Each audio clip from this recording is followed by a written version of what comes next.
శ్రీ గురుభ్యో నమః. శ్రీమతే రామానుజాయ నమః. శ్రీవాస్తు ప్రేక్షకులకి నమస్కారం. ఇవాళ వాస్తు విషయాల్లో ఇటీవల మనం ఒక వీడియో చేసాం, అన్నదమ్ములు గృహాలు నిర్మాణం విషయంలో. అయితే చాలామంది ఏమండి, అన్న పై భాగంలో ఉండాలా, కింద భాగంలో ఉండాలా, ఈ విధంగా మనని కొంత కామెంట్స్ అనేది పెడుతున్నారు.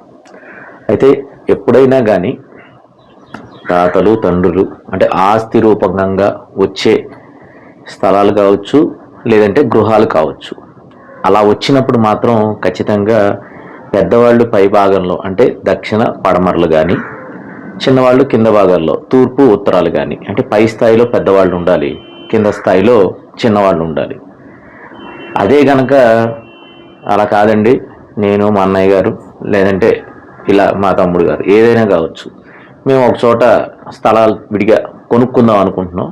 నేను దక్షిణం కొనుక్కున్నాను, ఆయన ఉత్తరం వైపు కొనుక్కున్నారు, కాబట్టి ఈ విధంగా తీసుకోవచ్చా, లేకపోతే నేను పైనుండి వారి కింద అలా ఉన్నప్పుడు ఇబ్బంది ఏం లేదు, సంబంధం ఏం లేదు, కొనుక్కోవచ్చు, తీసుకోవచ్చు, వారికన్నా పై భాగంలో ఉండొచ్చు.